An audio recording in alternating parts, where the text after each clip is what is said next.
saya kemarin harus pas kuncian. Hop. Nah, tuan tarik. Assalamualaikum warahmatullahi wabarakatuh. Kami dari generasi pemuda. Sekarang kami telah berada di rumah salah seorang tua silat yang berada di Cupak, dan kami ingin baca cerita dan ingin menggali informasi tentang silat dan yang ada di Minang dan sejarah-sejarah silat itu sendiri. Kini kita langsung saja minta izin dan langsung bercerita-cerita tentang silat itu sama beliau.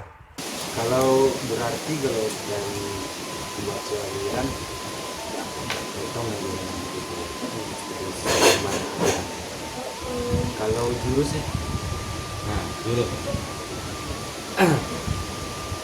sebenarnya di Minangkabau secara umum dulunya tidak ada orang mengenal. Jadi ayah ratusan mendatangi sasaran menemui dan dua silat. Kalau tak mengenal istilah jurus, tak mengenal istilah kudo-kudo.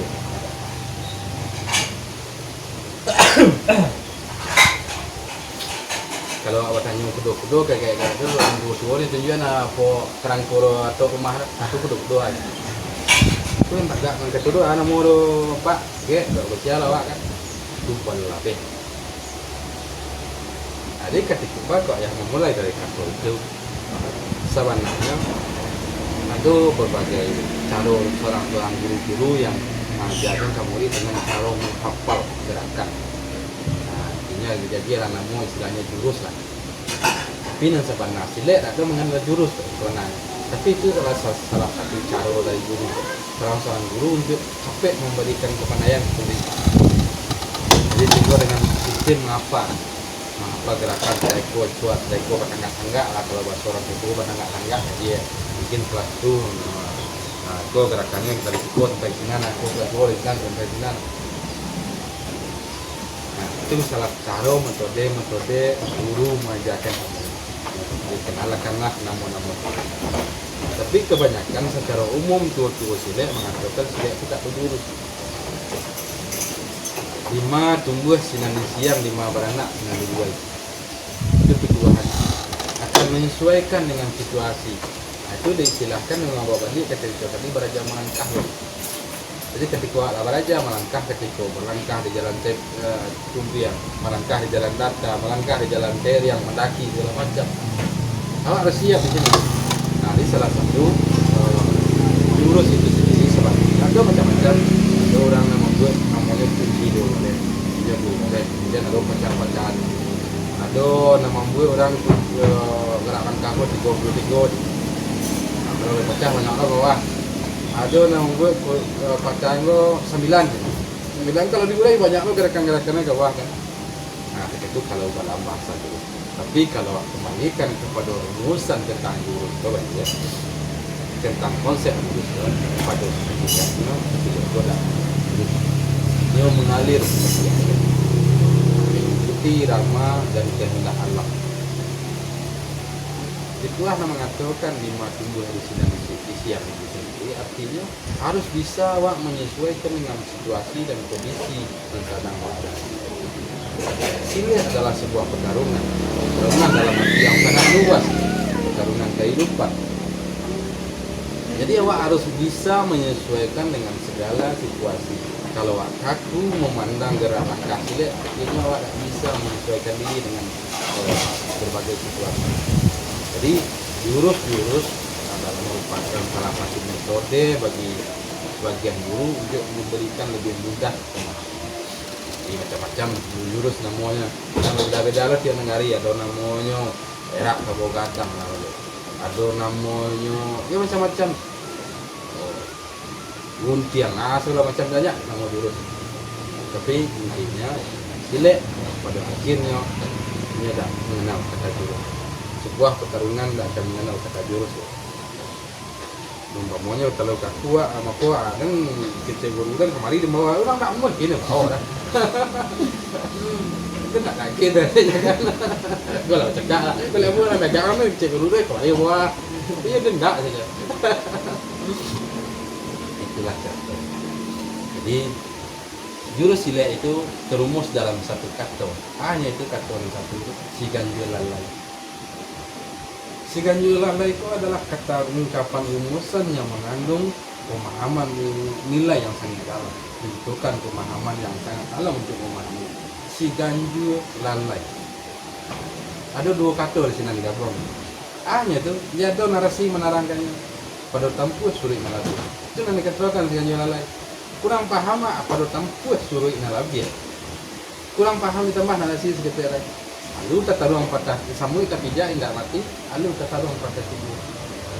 Itu adalah prinsip, adalah karakter kebijaksanaan di dalam pandai menempatkan baanda agangnya maleo-leo kan duanya barang tiang dan tiang baik manih pandai malu ya sinan tersimpan kearifan. Jadi dalam maknanya kata Siganjur Lalai itu adalah prinsip kebijaksanaan, harus melalui proses perhitungan yang sangat dalam untuk melahirkan sebuah gerak, yaitu lahir dalam bentuk gerak langkah, dan itu disusun oleh orang tua dari kajian yang mendalam dari berbagai konsep ini. Jadi setiap langkah itu, setiap gerak itu mengarahkan makna. Bakut jadi isinan dibaca, bukan sekedar untuk manih, tapi adalah yang pertama ukuran keseimbangan, ukuran pandangan. Kayak panjang kajiannya tuh. Mangkok pituah di dalam kehidupan sehari-hari atau di dalam silat. Umpamanya mau ada kuncian, awak ingin dapat tahuran, supaya mudah untuk dalam malapetkan diri lagi kan antara gak durang nak dapat antara gak orang. Jadi artinya ketika awak ingin dikunci orang tuh duit orang tuh. Intinya jaga keseimbangan, supaya jampi waknya. Nah, di bawah rasul lah nampak pulang masuk senang. Bahagia licinya, bahagia renong pelihara rasul itu untuk menentukan kebijaksanaan di dalam jurus-jurus itu. Jadi harus bisa lah memahami berbagai filsafat ada dalam itu. Bahan ketika dagang melio-lio kan dia bilang kalau terlalu kaku menendang memberikan serangan kepada orang lain. Kalau seandainya orang dalam posisi tapi juga balik pertahanan. Bahan daknya dan melio-lio kan dia bilang siang. Itu kalau pahami secara konteks bahasa itu aneh ya. Kalau ada dagang melio-lio pemicu kami nama. Kalau pahami secara kurek kan dagang melio-lio baca orang yang dagang melio orang biasa dagang kan berhentian dan dia baca itu kan kita dagang. Neng kan dia itu melio-lio kan begitu neng umum. Jadi kata di Minangkabau tidak bisa diterjemahkan dalam arsitektur. Awak harus paham konteks, harus paham makna atau nilai atau isyarat yang tersimpan dalam setiap kata. Dagangnya maleo-leo, itu itu dong baik maning pandai malu dia sehingga tersimpan di kearifan. Saya bisa melihat apa yang membaca untuk dia. Iya. Jadi dipahami dulu Baru mulai sebut yang dibaca yo kawanan. memahami. Jadi konsep ilmu itu ada 4 hal. Yang pertama namanya informasi. Itu ilmu. Ini harus sebatas informasi kabar, kan kabar. Kemudian di atas itu ada namanya data. Jadi untuk memperkuat informasi tadi harus dicari data-data. Yang ketiga namanya definisi, artinya lah. Aneh sebenarnya informasi tadi lah dicari data, kemudian aneh sebenarnya kita katakan definisi. Dan yang terakhir adalah mana hakikat keseluruhan. Kalau dalam kajian orang dulu namanya makrifat, mengenal yang sebenarnya. Akhirnya dikatakan dalam konteks ilmu asensi, arti yang sesungguhnya. Akhirnya dikatakan asensi, arti yang sesungguhnya. Bahwa arti yang sesungguhnya. Jadi untuk bisa dikategorikan ilmu yang sebenar-benar ilmu harus ada syarat yang. Kalau di Minangkabau diisyaratkan nantasure, nantasire, nantasuru. Ada 3 waru dalam rangka yang tersembunyi.